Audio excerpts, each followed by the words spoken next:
99 ரூபாய், 499 ரூபாய், 999 ரூபாய். ஒருபோதும் 100 ரூபாய் இல்லை. ஏன்? இது தள்ளுபடி இல்லை. இது உங்கள் மூளையை கட்டுப்படுத்துகிறார்கள். 1870களில் அமெரிக்காவில் ஒரு கடை உரிமையாளருக்கு பெரிய பிரச்சனை இருந்தது. வேலையாட்கள் கடையில் இருந்த பணத்தை எடுத்துக்கொண்டே இருந்தார்கள்.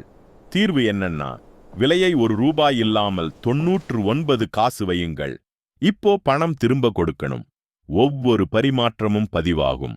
பணம் போவது நின்றது. ஆனால் விற்பனை அதிகமானது.